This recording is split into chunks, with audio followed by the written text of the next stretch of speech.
నమస్కారం. ధర్మ సందేహాలు కార్యక్రమానికి స్వాగతం. ప్రతినిత్యం ప్రేక్షకులు ఉత్తరాల ద్వారా రాసి పంపించే అనేక ధర్మ సందేహాలకు పండితులచే శాస్త్రీయ సమాధానాలను అందిస్తున్న కార్యక్రమం ధర్మ సందేహాలు.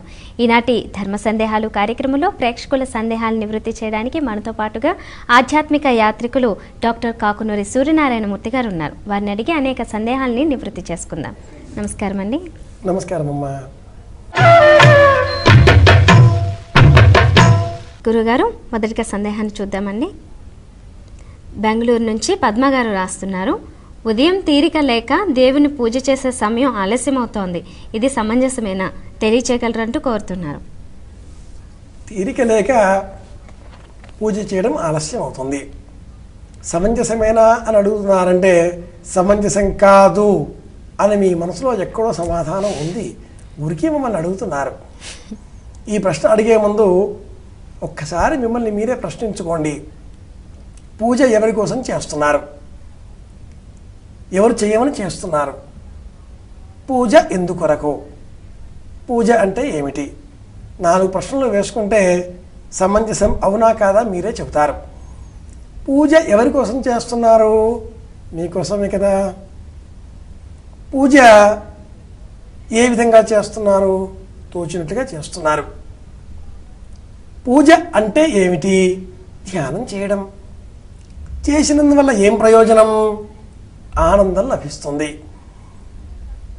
ఉదయం లేవగానే స్నానపానాది కార్యక్రమాలన్నీ కూడా గబగబా పూర్తి చేసుకొని వెంటనే మంచి ఉతికిన దుస్తులు ధరించి పూజా గదిలోనికి వచ్చి నిన్న సమర్పించిన పువ్వులు 1, 2 అన్ని తీయక్కర్లా, అన్ని తర్వాత కూడా తీయొచ్చు. 1, 2 పూలు మాత్రమే క్రింద పెట్టి దీపారాధన చేసి అగరొత్తి వెలిగించి నమస్కరించి వంటింట్లోకి వెళ్ళండి. వంటింట్లో కార్యక్రమాలు ప్రారంభం చేసి టీ, కాఫీ, కుక్కర్ పెట్టడం, అవన్నీ కుక్కర్ పెట్టిన తర్వాత ఒక 5 నిమిషాల సమయం దొరుకుతుంది. వంటింట్లో నుంచి పూజా గదిలోనికి మళ్ళీ రండి. ఆ వంటింట్లో ఈ కుక్కర్ సిద్ధం చేసే సమయంలో మీకు వచ్చిన స్తోత్రాలు ఏవైనా చెప్పండి.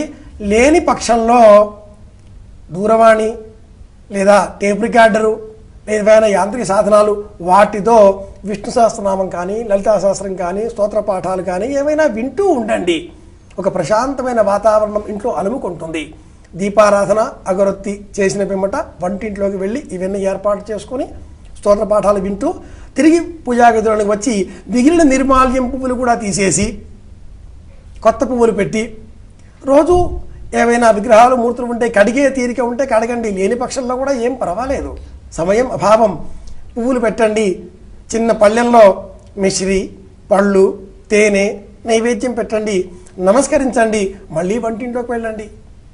మిగతా కార్యక్రమాలన్నీ కూడా టిఫిన్ పట్టుకోవడం, బాక్స్ కట్టుకోవడం, పిల్లల్ని సిద్ధం చేయడం, శ్రీవారికి మేలుకొల్పడం ఇలాంటివన్నీ కూడా చేయొచ్చు. మనస్సులో మాత్రం నిరంతరం ఆ దేవుడి మీద ఒక నామజపం కానీ స్తోత్ర పాఠాలు కానీ చెబుతూ ఉండాలి, అంటూ ఉండాలి. అల్లరి చిల్లరిగా వచ్చేటటువంటి కార్యక్రమాలు చూడడం కన్నా భక్తి సంబంధిత కార్యక్రమాలను చూడడంతో మన మనస్సులో ఒక తాదాత్మ్య భావన, ప్రశాంత స్థితి చేకూరుతుంది. పూజ ఇందుకొరకు. ఈ పూజ చేసిన మరుక్షణం ఇక్కడ మనమే కూర్చోలా, 1-2 నిమిషాలు కూర్చుంటే చాలు. ఈ వాతావరణంలో 5 నిమిషాలు ఇంట్లో ఉన్నా చాలు. వంట చేసే ఈ సమయం అంతా కూడా ఒక ఆధ్యాత్మిక వాతావరణం ఇంట్లో అలుముకుని ఉంటే చాలు. ఆ పిమ్మట బయటికి వస్తే హడావిడి, బస్సులు, స్కూళ్ళు, మార్కెట్లు, ఉద్యోగ స్థలము, అక్కడ తోటి ఉద్యోగులు, ఉద్వేగాలు, ఉద్రేకాలు, కోపతాపాలు వీటన్నింటినీ కూడా సహించే సహనశీలం ఈ ఉదయం చేసిన పూజ వల్ల లభిస్తుంది. ఉదయం ఏ మాట వింటామో, ఉదయం ఎవరిని చూస్తామో, ఉదయం ఏ పాట వింటామో దాని ప్రభావం ఆ రోజంతా ఉంటుంది. పొద్దునే భర్తతో ఏదైనా మాట అనుకున్నాం, అమ్మతో ఏదైనా మాట అనుకున్నాం, టూత్ పేస్ట్ గురించి పోటాట పెట్టుకున్నాం, ఈ ప్రభావము ఈ రోజంతా ఉంటుంది. దానికి బదులు పొద్దున్నే లేచి ఇలాగ పోట్లాడితే ఏమంటారు? ఈవేళ పొద్దున్నే లేచి ఎవడి మొహం చూశానో ఏమో కానీ వీడితో తగులు పెట్టుకున్నాను అంటారు. ఎవడి మొహం చూడడం ఏమిటి? ఉదయం లేవగానే అద్దంలో మీ మొహం ఏమి చూసుకుని ఉంటారు అని వాళ్ళు అంటారు. ఉదయం లేవగానే ఎవడి మొహం చూశానో ఏమో కానీ ఈ తగులు వచ్చాయి నాకు, అద్దంలో మీ మొహం చూసుకుని ఉంటారు అని జవాబులు వస్తాయి. ఉదయం లేవగానే 2 చేతులు ఇలాగా రాచుకొని కరాగ్రే వసతే లక్ష్మి కరమధ్యే సరస్వతి కరమూలేది పార్వత్యా ప్రభాతే కరదర్శనం ఇది కూడా పూజ. ఇంత కూడా పూజ అవుతుంది.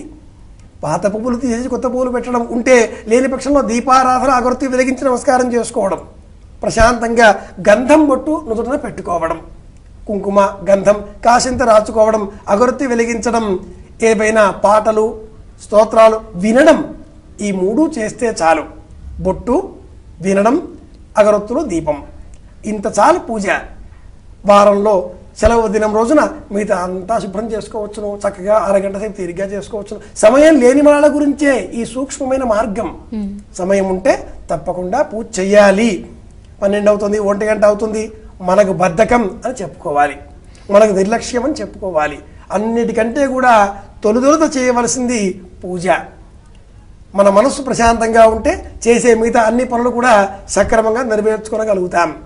రేపు ఉదయం ఏ కూరగాయలు వంట చేసుకోవాలో ఈవేళ రాత్రి తరిగి పెట్టుకుంటే, రేపు ఉదయం ఏ దుస్తులు వేసుకోవాలో ఈవేళ రాత్రి సిద్ధం చేసి బయట సోఫాలో అమర్చి పెట్టుకుంటే, కుర్చీలో పెట్టుకుంటే సమయం మనం మిగుల్చుకున్న వాళ్ళం అవుతాం కదా. సమయం ఎలా మనం నిర్ణయించుకుంటే అలా మనకు అనుకూలంగా లభిస్తుంది.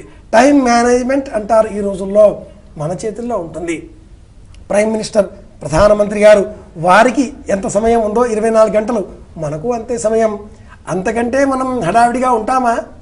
సమయాన్ని మనం ఒక ప్రణాళిక ప్రకారంగా విభజించుకోవాలి. ఇది మన చేతిలో ఉంటుంది.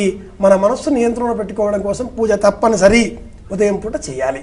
దీపారాధన, అగరొత్తులు, స్తోత్రపాఠము, కుంకుమ నుదుటన ధరించడం లేదా భస్మం ధరించడం. మరొక సందేహం చూద్దామండి. కల్పన గారు కామారెడ్డి నుంచి రాస్తున్నారు. పూజ చేసే సమయంలో విగ్రహం కింద పడింది, ఏమైనా దోషమా తెలియచేయగలరంటూ కోరుతున్నారు. కింద పడితే దోషమేమీ కాదండి. ఇదం విష్ణుర్విచక్రమే త్రేధా నిదధే పదం సమూఢమస్య భాగం సురే విష్ణవే నమః అంటూ వైదిక కర్మలలో బ్రాహ్మణులు, యజ్ఞయాగాది కర్తవులు చేయించేవాళ్ళు, అర్చకులు, పురోహితులు అందరూ కూడా ఏవైనా కార్యక్రమాలు చేస్తున్న సమయంలో ఇలాంటి లోపాలు ఏర్పడితే, చేతిలో పువ్వులు స్వామి సమర్పిస్తున్నాం, పువ్వు చేతిలో కింద పడింది, విగ్రహాన్ని మనం కడుగుతున్నాం, విగ్రహం చేయి జారింది, కింద పడి పట్టుకోకపోతే కింద పడింది, హారతి ఇస్తున్నాం, అందులో ఆ బిళ్ళ నేల పడింది, లేదు గాలి వాలుకు అది మళ్ళీ వెలిగించవలసిన పరిస్థితి ఏర్పడింది, మలిగిపోయింది అనకూడదు. గాలి వాలుకు అది మళ్ళీ వెలిగించవలసిన పరిస్థితి ఏర్పడింది. నా శ్రీలంకి ఈర్తయేదేత, పొరపాటున కూడా తప్పుడు మాటలు అనకూడదు, తప్పుడు ప్రవర్తన చేయకూడదు. చేతిలో జారి కింద పడింది, విష్ణవే నమః. వచ్చిన వాళ్ళు ఆ మంత్రాలన్నీ చెబుతారు, లేకపోయినా చింత లేదు. నామ మంత్రం విష్ణవే నమః. విష్ణు శబ్దమే ఎందుకు అంటే, విష్ణువు అన్న శబ్దానికి అర్థం శంకుచక్రములు ధరించినటువంటి వైకుంఠంలో ఉండే 8 చేతులు గల లేదా మన దర్శనం ఇచ్చే 4 చేతులు గల స్వామి కాడు. విశ్వవ్యాపకశీలమైనటువంటి దైవము అని అర్థం. ఇది నేల మీద పడింది అంటే నేల కూడా విష్ణువే. గాలిలో పట్టుకోగలిగాం, గాలి కూడా విష్ణువే. నేను పట్టుకున్నాను, నేనా పట్టుకునేది? నాలో ఉండే విష్ణు చైతన్యము దైవము. కాబట్టి దైవం విగ్రహంలో ఉన్నది, నాలో ఉన్నది, భూమి మీద ఉన్నది, అంతటా ఉంది అంటే విష్ణుతో కలుస్తున్నాడు అన్నట్టుగా భావన చేస్తే ఆ భావనకు మూలం విష్ణవే నమః అనే శబ్దం. కాబట్టి పూజ చేసే సమయంలో విగ్రహం కింద పడింది, నిగ్రహం కోల్పోకండి, కోపం తెచ్చుకోకండి, ఉద్వేగపడకండి, ఇదేదో అరిష్టమేమో అనే ఆలోచనలు చేయకండి. అలా జరుగుతూ ఉంటాయి. విష్ణవే నమః తిడిచి మళ్ళీ పైన పెట్టండి. పువ్వులు సమర్పిస్తున్నాం, పూల సజ్జ చేజారింది, కొంపలయం మునగవు, మళ్ళీ చేతిలో పట్టుకోండి, విష్ణవే నమః మళ్ళీ సమర్పించండి. స్నానం చేసే సమయంలో చేతిలో ఉండే మగ్గు, చెంబు చేయి జారి కింద పడింది అని అంటారు. అక్కడ ఒక శకునం చెబుతారు, చేతిలో మగ్గు చేయి జారి కింద పడితే బంధువులు వస్తారు అన్నట్లుగా. విగ్రహం చేయి జారి కింద పడింది, దీని అర్థం మీరు ఇంట్లో పూజ ఇంకొంచెం విశేషంగా చెయ్యాలి, హడావిడి పడుతున్నారు, నెమ్మదిగా కూర్చోవాలి, అంతకు మించి ఇంకా ఏ అర్థమూ లేదు, ఏ అనుమానము. మరొక సందేహం అండి. ప్రకాశం జిల్లా నుండి లక్ష్మి గారు రాస్తున్నారు. మడి అంటే ఏమిటి తెలియచేయగలరంటూ కోరుతున్నారు.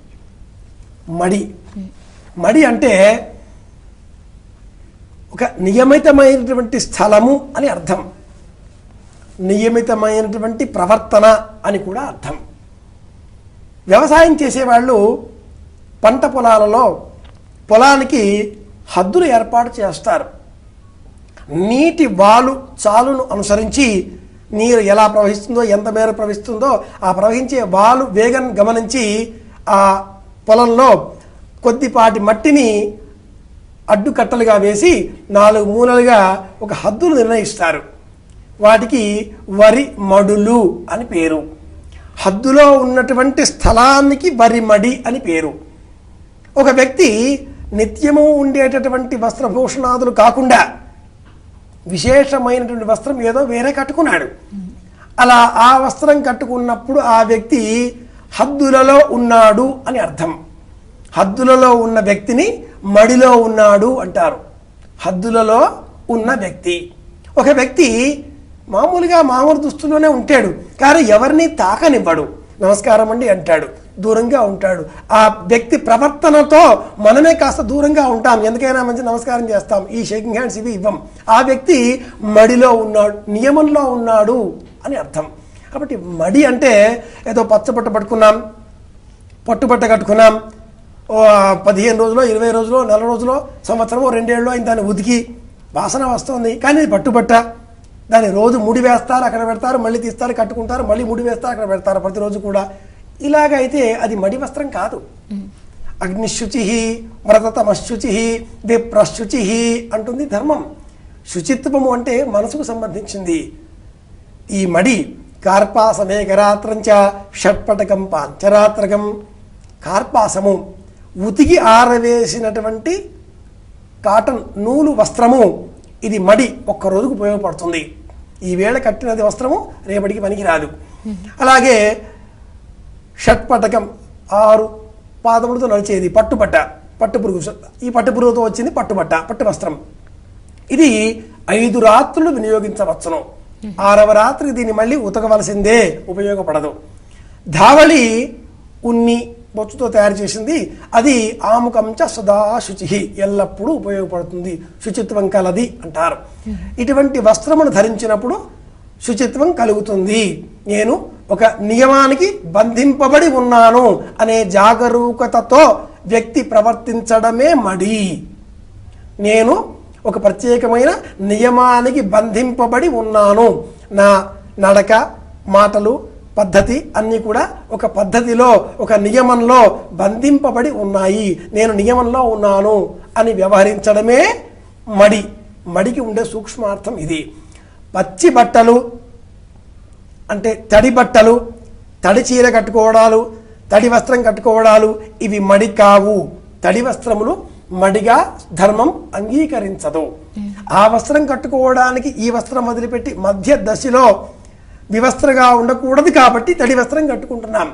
తడి వస్త్రం వివస్త్రంగా ఉండడంతో సమానం, వస్త్రం లేకుండా ఉండడంతో సమానం కనుక తడి వస్త్రం మడి కాదు. మడి అంటే ఉతికి ఆరవేసిన వస్త్రం, నియమంతో ఉండడం ఇది ముఖ్యం. మడి కట్టుకొని ఆ కనిపించే ప్రతివాడిని కూడా ఆగ్రహంతో కుక్కలు వేస్తే తిడుతూ ఉంటే అదేం మడి? మడి నియమంలో ఉండాలి, వ్యవహారంలో ఉండాలి, పద్ధతిలో ఉండాలి. ఇది నియమం అంటే. గురుగారు మరొక సందేహం అండి. సిరిసిల్ల నుండి లోక్నాథ్ గారు రాస్తున్నారు, ఉపనయనం కానివారు పూజ చేయవచ్చా, తెలియజేయగలరంటూ కోరుతున్నారు. పూజ చేయవచ్చా అంటే చేయవచ్చును అని చెప్పాలి. పూజ అంటే ఏమిటి చెప్పుకున్నాం కాబట్టి ఉపనయనం కాని వారు కూడా పూజ చేయవచ్చును. ఉపనయనం అంటే ఈనాటి కాలంలో యజ్ఞోపవీతం ధరించడం అనే అర్థం వచ్చేసింది. ఇది సర్వవర్ణస్థులకు కూడా ధర్మం అంగీకరిస్తుంది. వారి వారి ధర్మాలను అనుసరించి అందరూ కూడా యజ్ఞోపవీతాధికారులను వేసుకోవలసిందే. వారి వారి వర్ణాశ్రమ ధర్మాలను అనుసరించి అందరూ పాటించవలసిందేను. నిజానికి 3వ ఏట పుట్టు వెంట్రుక తొలగిస్తారు. తృతీయే వత్సరే చౌలం, 3వ ఏట పుట్టు వెంట్రుక తొలగించాలి. అలాగే 6వ నెల వచ్చినప్పుడే వాడికి అన్నప్రాశనం చేస్తారు. 5వ నెల 5వ రోజు అన్నప్రాశనం చేస్తారు.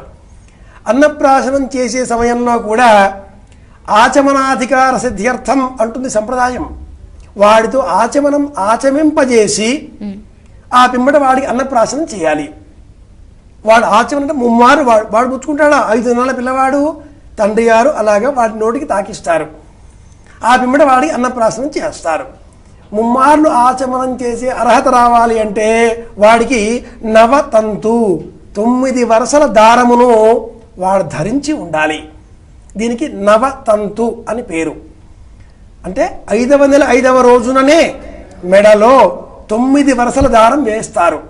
దానికి నవతంతు అని పేరు. ఆ పిమ్మట వాడికి 3వ ఏట వచ్చిన పిదప ఆ నవతంతు పాతది తీసివేసి కొత్తది నవతంతు వేస్తారు. యజ్ఞోపవీతం లేకుండా ఎవరు ఉండకూడదు. ఉపనయనం కాలేదు మా వాడికి అని 20 ఏళ్ళు 25 ఏళ్ళు వాడు దునలాగా ఉంటాడు. వివాహాన్ని ఒకరోజు ముందు ఉపనయనం చేసుకుంటాడు. అది చేసినా ఒకటే చేయకున్నా ఒకటే. అలా కనిపించిన పక్షంలో ఉపనయనం కాకపోయినా 9 వరుసల దారాన్ని ప్రతి వ్యక్తి మెడలో ధరించాలి. దీనికి నవతంతు అని పేరు. నభో నభో భవతి జాయమానో నాం కేతుసామేత్యగ్ర ఈ మంత్రం చెప్పి వేసేస్తారు గురువు గారు, అర్చకులు ఎవరైనా కూడా. 9 వరుసల దారం ఉండి తీరాలి. అలా ఉన్నవాళ్ళు అందరూ అర్చన చేయవచ్చు, పూజ చేయవచ్చు. పూజ చేయడానికి మానసిక పరమైనటువంటి సంసిద్ధత కావాలి. చిన్నప్పుడే పిల్లలకు పూజ చేసే విధానం మనం అలవాటు చేస్తే పెద్దగయ్యాక వాడు పూజ చేస్తాడు. ఆవు చేలో మేస్తే దూడ గట్టున మేస్తుందా అని ఒక సామెత. పెద్దవాళ్ళు పూజ చేస్తుంటే పిల్లలు పక్కన కూర్చుంటారు. వాళ్ళు ఏమిటి ఏమిటి అంటారు, తెలుసుకుంటారు, వాళ్ళు చేయడం మొదలెడతారు. చిన్నప్పుడే వచ్చిన సంస్కారాలు పెద్దవైనా కూడా కొనసాగింపబడుతూనే ఉంటాయి. పుడకతో వచ్చిన బుద్ధి పుడకలతో కానీ పోదు అంటారు. పుట్టుకతో వచ్చిన బుద్ధి పుడకలతో కానీ పోదు. కాబట్టి పిల్లలకి మనం చెప్పాలి, నేర్పించాలి, వాళ్ళు చేస్తారు. చేయవచ్చా అనే ఆ ప్రశ్నకి సమాధానం మట్టుకు చేయాలి, వాళ్ళు కూడా అర్హులే, తప్పకుండా చేయించండి, ఇది సమాధానం. గురుగారు మరొక సందేహం చూద్దామండి. విజయవాడ నుండి చంద్రకళ గారు రాస్తున్నారు. ఎడం చేతి వాటం కల అమ్మాయి మా ఇంటి వాకిట్లో ముగ్గు వేస్తోంది, ఇది సమంజసమేనా, తెలియచేయగలరంటూ కోరుతున్నారు. ఎడమ చేతిని మనం కొన్ని అపసవ్య క్రియలకు మాత్రమే వినియోగిస్తాం. కుడి చేతితో మాత్రమే సవ్యమైన పనులను నిర్వహిస్తూ ఉంటాం. ఎడమ చేతి వాటం కలవాళ్ళని గమనిస్తే తక్కువ సంఖ్యలో ఉంటారు. ఎడమ భాగాన్ని కుడి భాగము, కుడి భాగాన్ని ఎడమ భాగము నియంత్రిస్తుంటాయి ఈ దేహంలో. ఎడమ చేతి వాటం కలవాళ్ళు వాకిట్లో ముగ్గు వేస్తున్నారు అన్నప్పుడు వారికి ఆ చెయ్యి అలవాటు ఉంది కాబట్టి వాళ్ళు వేస్తున్నారు. కానీ చూసేవాళ్ళు ఏమనుకుంటారు, ఇది ఏదైనా తంత్రమా, ఈ ఇంట్లో ఏమైనా దురుద్దేశపూర్వకమైన కర్మలు కొనసాగింపబడుతున్నాయా, లేక ఈ ఇంట్లో ఏదైనా పైతృక కర్మలు ఉన్నాయా. పైతృక కర్మలలో కూడా ఎడమ చేతితో ముగ్గు వేయడం లేదు. కేవలం కొన్ని క్షుద్రతంత్ర ప్రయోగాలలో మాత్రమే ఎడమ చేతితో ముగ్గు వస్తుంది. పైతృక కర్మలలో కూడా అపర కర్మలు 1-2 చోట్ల మాత్రమే ఎడమ చేత, అనేక చోట్ల కుడి చేత్తోనే చేయాలి. అటువంటి అమ్మాయి ఉంటే ఆ అమ్మాయి కాకుండా మిగతా వారితో ముగ్గు వేయించండి. ఆ ఒక్క అమ్మాయిని ఈ పని కాకుండా మిగతా పనులు చేయమని చెప్పండి. ఇంకా ఇంట్లో అమ్మాయిలు ఉండకుండా ఆ ఒక్క అమ్మాయి మాత్రమే ఉంటే ఏం చేస్తాం, మరొక అమ్మాయి వెతికేంత వరకు మనం ప్రయత్నం చేద్దాం. ఇంట్లో తల్లి, అక్క, అమ్మాయి, చెల్లెలు, కూతురు ఎవరో ఒకరు వేరే వాళ్లతో ఆ అమ్మాయితో మిగతా అన్ని పనులు చేయించవచ్చును. కానీ ముగ్గు వేయించడం, వాకిట్లో ముగ్గు వేయించడం, అందువలన చూచేవారి యొక్క అపప్రథలలో మనకు ఇబ్బందులు కలుగుతాయి. తంత్రం అంటే ఇంతే. ఎదుటివాడు మనల్ని బాగా చూసి వీడికి బాగా అయింది తిక్క కుదిరింది అనుకుంటే అదే మనకు ఇబ్బంది కలుగుతుంది. దృష్టి అంటే ఇంతే, మంత్రం అంటే ఇంతే. ఎదుటివాడు వీడికి అది కావాలి ఇది కావాలి అనడమే మంత్రం అనేవాడిలో ఉండేటటువంటి ఆత్మశక్తి మనకి ఇబ్బంది కలిగిస్తుంది. ఎదుటివాళ్ళు మన మీద ఆడి పోసుకుంటున్నారు అంటారు ఆడవాళ్ళ మాటలలో. ఆడి పోసుకోవడం, బియ్యాన్ని బాగా కడిగి ఇలా పోస్తూ ఉంటారు. అందులో ఉండేటువంటి చెత్తా చెదారం పొల్లు పూయడంతో పోయేటట్లుగా ఇలాగా పోయడాన్ని ఆడిపోయడం అంటారు. అలాగే మన మీద ఎవరైనా కూడా ఇలాగా అంటూ ఉంటే ఇదంతా కూడా దోషం అవుతుంది. తెలిసి చేసినా తెలియక చేసినా తప్పే, ఇబ్బందులే. కాబట్టి ఆ అమ్మాయి కాకుండా మిగతా వాళ్ళతో వాకిట్లో ముగ్గు వేయించండి. ఆ అమ్మాయి చేత ఎడమ చేతి వాటం కాబట్టి మిగతా అన్ని పనులు చేయించుకోవచ్చును. మరొక సందేహం చూద్దామండి. ఆర్కేపురం నుండి శ్రీరామ్ గారు రాస్తున్నారు. ఆన్లైన్లో మంత్రాలు వింటూ పూజ చేసుకోవడంలో లాభం ఉంటుందా, తెలియచేయగలరంటూ కోరుతున్నారు. తప్పకుండా ఉంటుంది, ఉండదు అని ఈనాటి కాలంలో చెప్పలేము. నిజానికి మంత్రం అంటే ఏమిటి? మననం చేయడం ద్వారా రక్షించేది మంత్రం, అంతే కదా. ఒకనాటి కాలంలో ఋషులు ద్రష్టలు మంత్రాలను విన్నారు. ఎలా విన్నారు? హిరణ్యస్తూప ఋషి సవితా దేవత అంటూ ఒక మంత్రాన్ని చెబుతారు. హిరణ్యస్తూపుడు అనేవాడు ఒక మంత్రాన్ని విన్నాడు. ఎలా విన్నాడు? విశ్వాంతరాళంలో ఉండేటటువంటి ప్రకృతి, దైవము, శక్తి, మీరు ఏదన్నా చెప్పుకోవచ్చు, ఎనర్జీ, ఇన్ఫినిటీ, ఏదో ఒకటి ఆ శక్తి తన శక్తివంతమైనటువంటి దృక్కుల చేత, కిరణాల చేత ఆ ఋషికి ఆ మంత్రాన్ని స్ఫురింపజేసింది. అరే ఇదేదో విన్నానే అన్నాడు. ఆసత్యేనాగ్నిదూతం కద్రుద్రాయేత్యాదిత్యాయ ఆ మంత్రం ఉంది. ఎవరో చెప్పారా? ఆయనకు అది స్ఫురించింది, ఆయన అన్నాడు. దానికి అతడు ఋషి అయ్యాడు, ద్రష్ట అయ్యాడు. గాయత్రి మంత్రం ఉంది, విశ్వామిత్ర ఋషి అంటాడు. ఆయన విన్నారు, చెప్పారు. కాబట్టి వింటే వచ్చినవి. అందుకే మంత్రము, వేదము అంటే పరమపురుష వాక్యము. ఆ ఈశ్వరేశ్వరుడు జగన్నాథ స్వామి, విశ్వమంతా వ్యాపించిన చైతన్య తత్వము, పరబ్రహ్మము. ఆ పరబ్రహ్మము నుంచి వెలువడిన వాక్య సముదాయమే వేదము. ఎవరు ద్రష్టలు కారు, విన్నారు, చెప్పారు. అలాగే ఆన్లైన్లో మంత్రాలు వింటూ అంటే ఈనాటి కాలంలో పౌరోహిత్య ధర్మంలో బ్రాహ్మణులు తక్కువగా ప్రవేశిస్తున్నారు. అలాగే అందరూ కూడా కనీసంగా తెలుసుకోవలసినటువంటి నిత్యక్రియలను కూడా తెలుసుకోవడం లేదు.